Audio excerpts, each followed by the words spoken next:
咁啊唔知大圖上面咁啊打咗239嗰個重紅啦。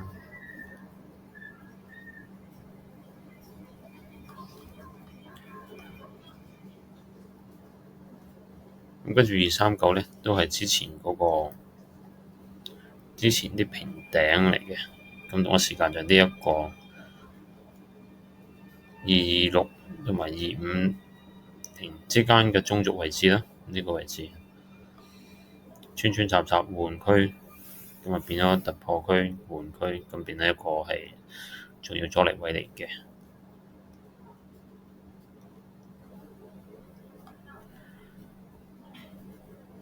下邊升上嚟呢段，咁啊之前喺呢個22,000星期一嘅時候啊，去到22,600幾打穿啦22,700，連續一大堆嘅牛證啦，咁然之後2B 抽翻上嚟，咁呢一段2B 位其實同一時間都喺呢個618位置嘅，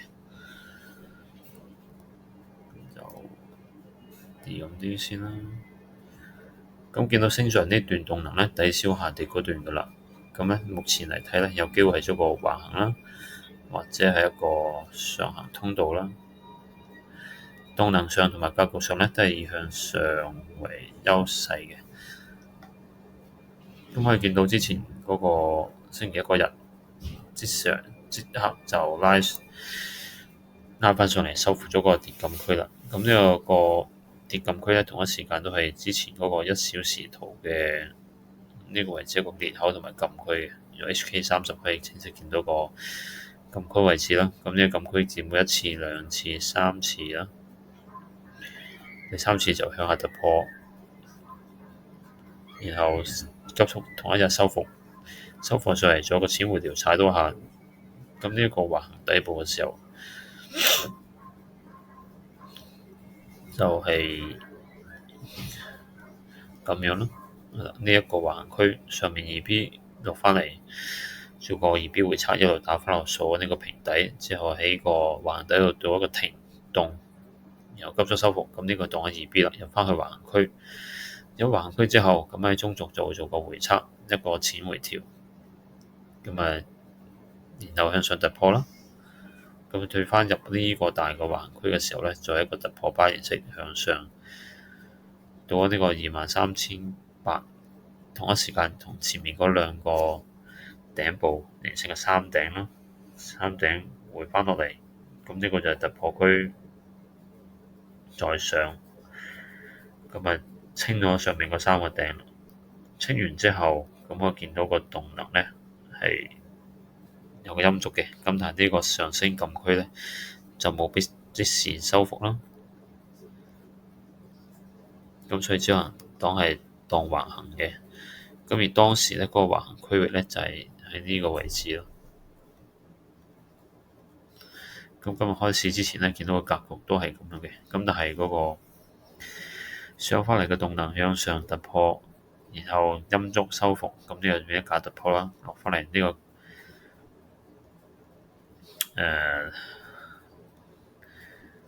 落返呢一段啦，618位置同一時間都有啲換區，咁同一時間呢個跌禁，跟住再延續向上，咁上返嚟之後再落返嚟，咁其實你有機會係做個橫行，亦都可能係做擴散或者上行通道，呢幾個可能性都有嘅。咁而基於之前呢段動能啦，咁咧有機會喺中軸嗰度有啲反應啦，咁但係已經係喺個擴散，同埋呢個係大圖嘅阻力位置嘅，咁所以咧就要相對無為主，就相對無保守處理咯。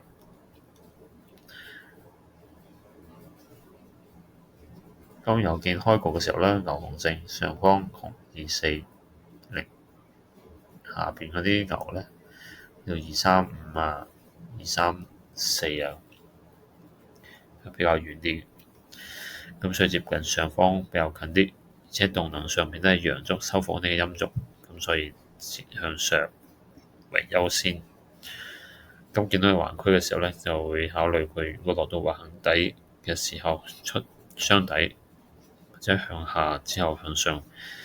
因為假突破急速收復咧，就諗向賣上先嘅。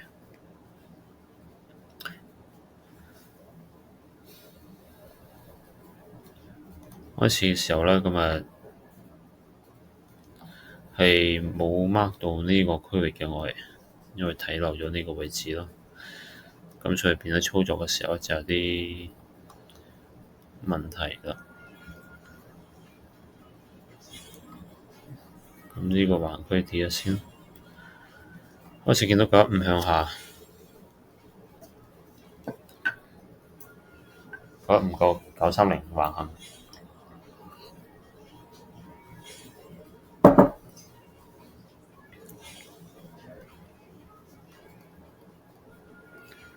橫行呢度做個2B 啦，929洗呢兩個915啊，同埋嗰個921之間嘅雙頂，然後急速向下。咁呢時候嘅向下呢，亦就有諗到係會做個橫行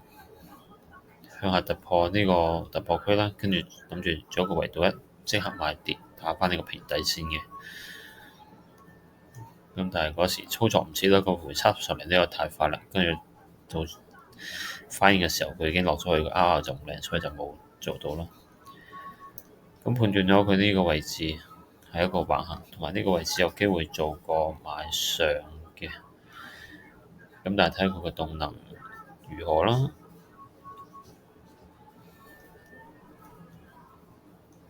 咁呢度見到逆停動啦，係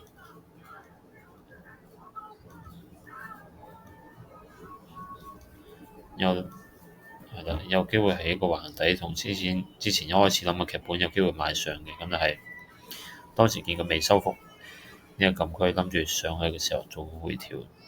先買升。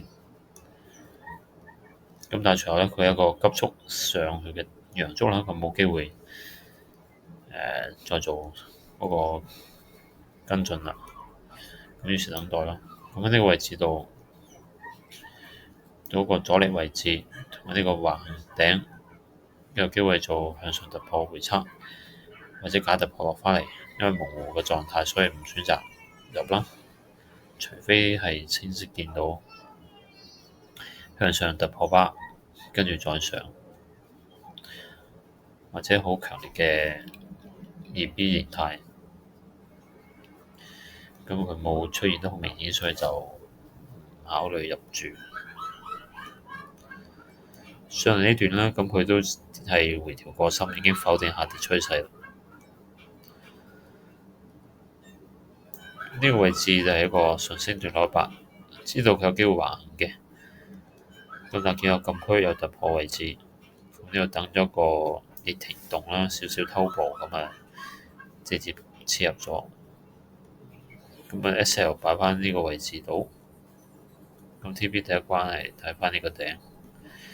咁當然嗰個價上到嚟就要積極推嗰個 risk free 嘅。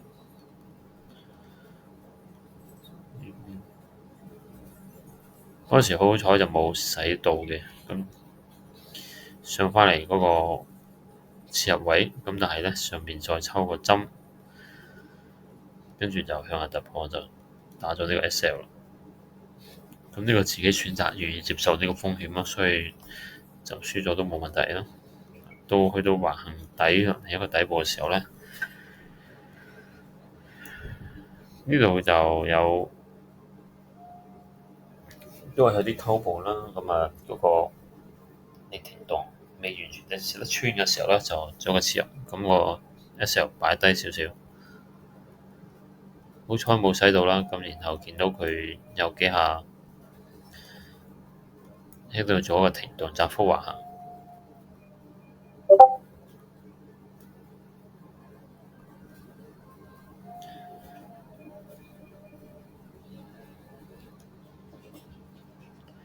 咁之後呢，就直接向下跌咗。佢呢個突破唔算話十分明顯嘅。咁但係如果佢破咗呢個位置咧，咁下一關嗰個位置咧，我就 set 咗呢一度。咁變相嗰個直播空間係覺得足夠。咁啊回顧翻開始嘅時候咧，就係個睇漏咗呢個位置啦，個 M15嗰個升撳啦，同一時間係呢個突破位嚟嘅。咁變相就喺個支持位置嗰度買咗個跌，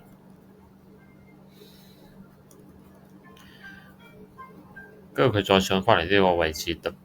下突破回踩，踩翻呢個橫行中軸，再落多下。咁我見佢突破形式呢度嘅時候，當時冇睇到個升撳啊，咁咪唯獨在呢度切入多一注咯。咁你直接收翻呢支針，留意到佢開始陽燭上嚟嘅，但係佢回測都係呢個突破區，跟住陰燭再落。之後嗰啲三四支陽燭咧開始衝翻上嚟啦，咁就已經知道佢係唔係順勢跌，有機會下行震盪嗰種啦。咁但係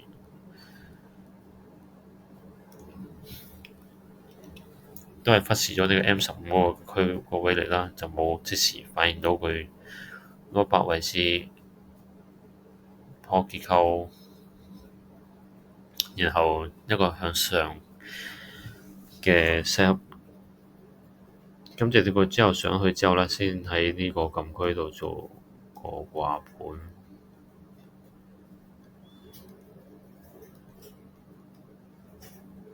咁呢兩個就 SL，呢個 SL 咗啦，就上咗去嘅時候，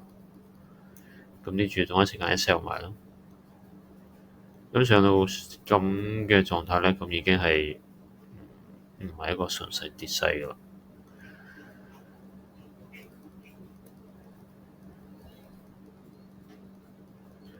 之後喺個中做到咗個震盪，同埋就做到個擴散啦，連續嘅陰燭開始落嚟，跌咗呢個收復呢個上升禁。咁時候 hit 到，咁啊踩翻呢個禁區位置，大段嘅618同埋禁區，咁我都照掛咗喺度啦。跟住個略位上翻喺呢個換位置突破位嗰度，因為都預計佢半橫行，因為上升來嗰個動能唔係好強，反而跌來嗰下係算清晰嘅。跟住上咗去就係時候就推咗 VSP 啦。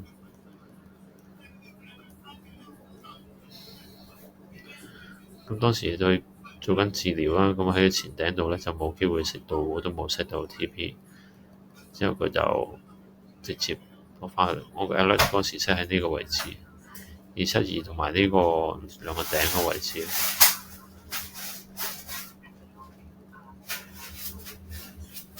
咁我可以見到佢再做個大型啲橫行，咁然之後落嚟呢個陰燭係比上去嗰個有力嘅，因為做個頭肩底，咁但係上翻呢個換區嘅時候咧，就做個向下突破，見到兩頂兩底出咗嚟呢個位置，呢個位置係個小嘅橫行，較大嘅橫行喺呢個位置咯。如果再大啲就再係嚟埋下邊嗰個，咁有一個都可以見到佢一個具有方向嘅橫行嘅。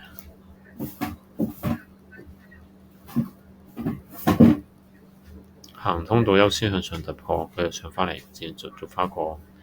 比較闊啲嘅 range 嘅橫行。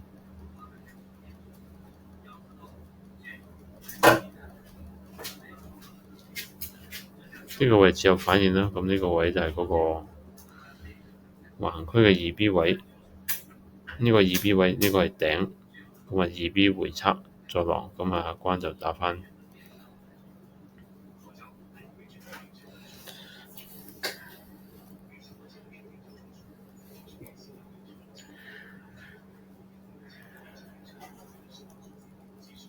打返落去個橫行底部啦，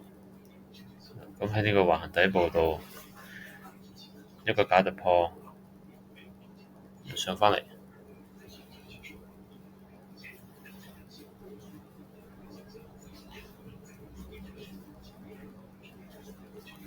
咁今日就基本上呢個係吹啦。回顧返啦，咁一開始呢個位置開局前判斷買星人優勢啦。咁喺橫底嗰度佢有反應，但係時間太短暫，冇即刻出手，冇做到嘅。上咗嚟呢度嘅時候變咗橫行，咁而知道佢係橫行，咁我哋618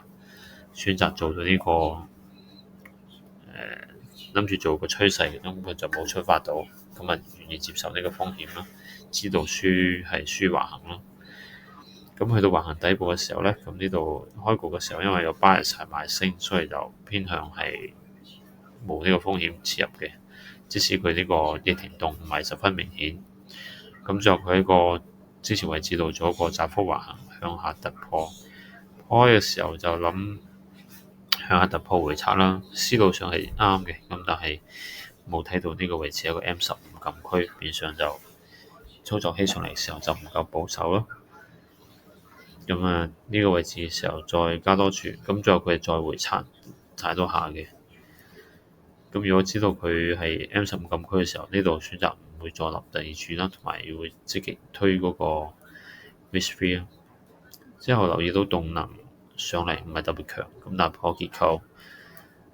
咁啊冇做過買升嗰個 set up 嘅。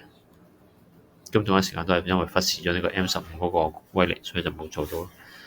咁又上到嚟呢段再做個大段嘅。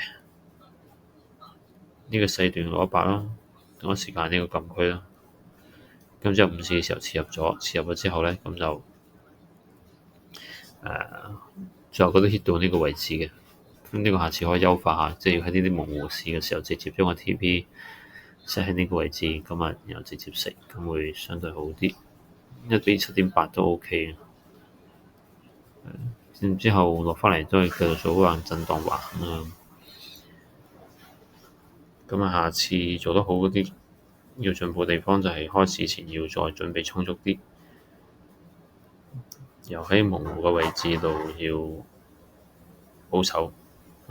今日就咁多，完。